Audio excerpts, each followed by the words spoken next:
Hello friend, आप सबको फिर से स्वागत है आलिया ट्यूब में। और आज मैं जिस पोएम को नैरेट करने जा रहा हूँ वो है एल्फ्रेड टेनिसन का लिखा क्रॉसिंग द बार।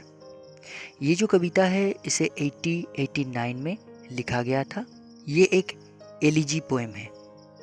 इस कविता का जो राइम स्कीम है वो है ए बी जो क्लासिकल राइम स्कीम है। पहले मैं थोड़ा इस कविता के बारे में आपको डिस्कस करने वाला हूँ। ये जो पोएम है ये टेनिसन एकदम अपने आखिरी उम्र में लिखे थे, मतलब उनका तब उम्र था 80 के आसपास। और उन्होंने ये रिक्वेस्ट किया था कि मेरी जो ये पोएम है इसे एकदम लास्ट में पब्लिश किया जाए। और उसका करीब करीब 3 साल बाद टेनिसन मर चुके थे। इस कविता में उन्होंने अपनी जो मरने की वक्त आ गई है वो उन्हें समझ में शायद आ गया था और आखिरी वक्त में उन्होंने ये कविता लिखा था। तो इस कविता का टाइटल देखिए, क्रॉसिंग द बार। तो इसका मतलब क्रॉसिंग मतलब उभर के जाना, कहीं पर जाना, क्रॉस करना। और बार का मतलब होता है सैंड का एक बांध जैसा रहता है जिसे क्रॉस करने से समुंदर मिलती है। तो कवि जो है यहाँ पर बताना चाहते हैं कि उनकी जो ज़िंदगी है वो ख़त्म होने को है और वो समुंदर में जाने वाले हैं। समुंदर मतलब यहाँ मौत के बाद दूसरी एक ज़िंदगी है, वो ये मानते हैं। और ये एक रिलीजियस फेथ के ऊपर डिपेंड करके इस कविता को लिखा गया है।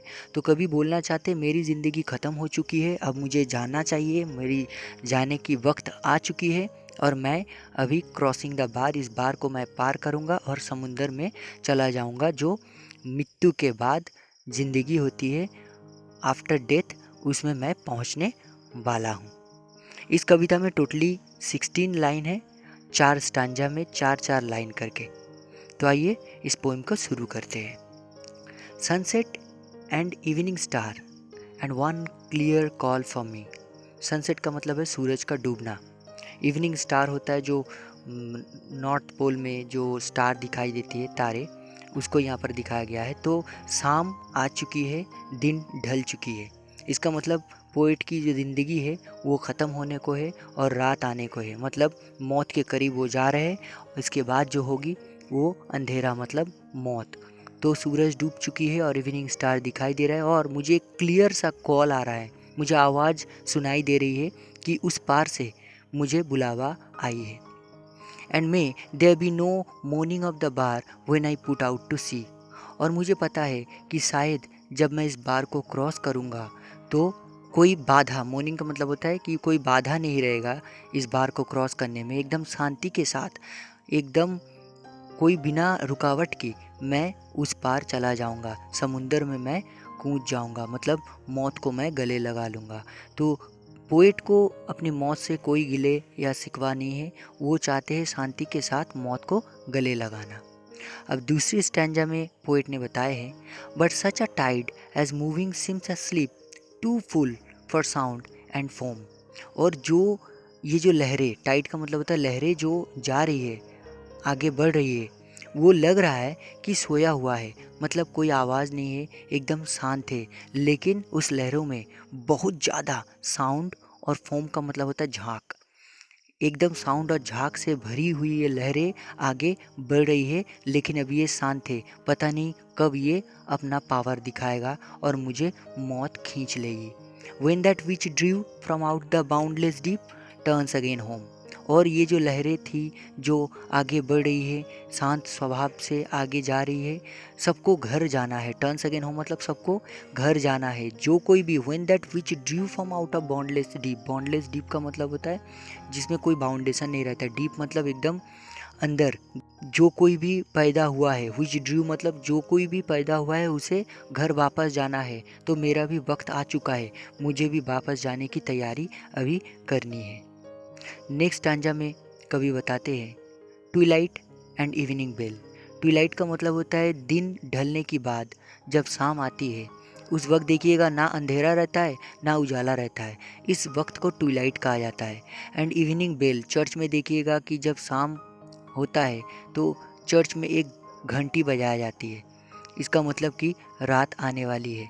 तो मैंने सुना है कि ट्विलाइट आ गई है मेरी ज़िंदगी में और इवनिंग का बेल भी, घंटी भी बज चुकी है। मुझे जाने की तैयारी करनी है। And after that the dark, और इसके बाद ये जो दिन ढल चुकी है, ट्विलाइट आ चुकी है, इवनिंग बेल बज चुकी है, इसका मतलब जो आगे आने वाला है वो है अंधेरा। अंधेरा का मतलब है मौत, जिसको मुझे पार करना है और उस दुनिया में जाना है। And may there be no sadness of farewell when I embark, और मैं ये नहीं चाहता हूँ कि जब मैं मेरी मौत हो, जब मैं गुजर जाऊँ, तो मेरे लिए कोई सैडनेस मतलब कोई दुख का फेयरवेल बनाए। व्हेन आई एम्बार्क का मतलब जब मैं गुजर जाऊँगा, जब मैं ये ज़िंदगी ख़त्म करूँगा, मैं चाहता हूँ कि शांति के साथ, खुशी के साथ, खुशी खुशी मौत को गले लगाने। मैं नहीं चाहता हूँ कि मेरे अंदर कोई सैडनेस रहे। लास्ट स्टांजा में पोएट ने बताया है, for though from out our bourne of time and place the flood may bear me far. Bourne of time मतलब जिस प्लेस में, जिस टाइम, जिस वक्त में मैं जा रहा हूँ, अभी जहाँ से मैं जा रहा हूँ, जिस वक्त को मैं गुजर चुका हूँ, मेरी ज़िंदगी की जो द फ्लड में बी में बियर मी फार, और ये जो का मतलब होता है, फ्लड का मतलब लहरें, ये लहरें जो आने वाली है ये मुझे बहुत दूर तक लेके चला जाएगा। और वो लहरें तैयार हो चुकी है, उस वक्त को और उस प्लेस को मुझे पहुंचाने के लिए वो लहरें मेरी तरफ खींची आ रही है, जो मुझे लेके बहाव के साथ बहुत दूर ले जाने वाला है, मेरी ज़िंदगी को ख़त्म करने वाला है और मौत के और दूसरी ज़िंदगी में मुझे पहुंचाने वाला है। I hope to see my pilot face to face. यहाँ पर पायलट का मतलब होता है खुदा। तो मैं चाहता हूँ कि मैं इस ज़िंदगी के बाद जब मेरी मौत होगी और मैं दूसरी ज़िंदगी में जाऊँगा, तो वहाँ खुदा से मिलूँगा फेस टू फेस।